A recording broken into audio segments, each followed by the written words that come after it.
आप देख रहे हैं वॉइस ऑफ कौशाम्बी न्यूज, हर आवाज बनेगी खबर। नमस्कार, स्वागत है आप सभी का वॉइस ऑफ कौशाम्बी के न्यूज बुलेटिन में। नजर डालते हैं इस वक्त की कुछ खास खबरों की ओर। नीति आयोग के सदस्य डॉक्टर वी के पॉल ने मंगलवार को बताया कि भारत बायोटेक अगले 10 से 12 दिनों में 2 से 18 वर्ष की उम्र वालों पर कोवैक्सीन के दूसरे और तीसरे चरण के ट्रायल शुरू करेगी। कोविड-19 के इलाज में प्लाज्मा थेरेपी के इस्तेमाल को केंद्र द्वारा गाइडलाइन से हटाने के एक दिन बाद इंडियन मेडिकल एसोसिएशन के वित्त सचिव डॉक्टर अनिल गोयल ने कहा कि हम कम ऑक्सीजन लेवल वाले मॉडरेट केस में मदद कर सकती है। गोयल ने कहा कि मरीजों और तीमारदारों की सहमति से ही प्लाज्मा का इस्तेमाल हो रहा है।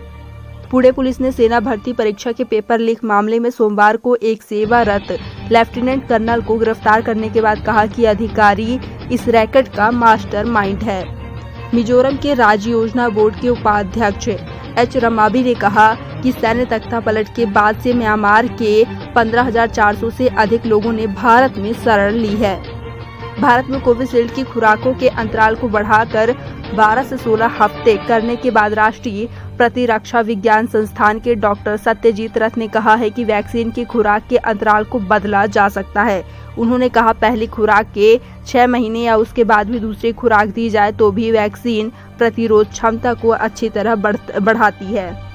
सिडनी ऑस्ट्रेलिया के 47 वर्षीय बिजनेसमैन गोविंद कांत का दिल्ली में रविवार को कोविड-19 संक्रमण के कारण निधन हो गया। ऑस्ट्रेलिया के सोलर इंडस्ट्री के जनक कहे जाने वाले कांत अप्रैल में पारिवारिक वजहों से भारत आए थे। केरल की स्वास्थ्य मंत्री के तौर पर कोविड-19 से निपटने के अपने प्रयासों के लिए सराही जाने वाली के शैलजा को नई कैबिनेट से बाहर रखने पर केरल के सत्तारूढ़ दल CPIM की आलोचना हो रही है। हालांकि शैलजा ने इसे बढ़िया निर्णय बताते हुए कहा कि मेरी तरह और भी बहुत से लोग हैं, वे भी मेहनत कर सकते हैं। ओडिशा सरकार ने राज्य में कोविड-19 के चलते लगाए गए लॉकडाउन के दौरान शराब की होम डिलीवरी की इजाजत दी है। दरअसल सरकार के प्रधान सचिव SK लोहानी द्वारा आबकारी आयुक्त आशीष सिंह को लिखे पत्र में कहा गया कि डिलीवरी बॉयज के अलावा फूड डिलीवरी स्विगी व जोमैटो भी शराब की होम डिलीवरी कर सकेंगे। फिलहाल के लिए इतना ही। देश दुनिया की बड़ी खबरों के लिए बने रहें हमारे साथ, देखते रहें वॉइस ऑफ कौशाम्बी।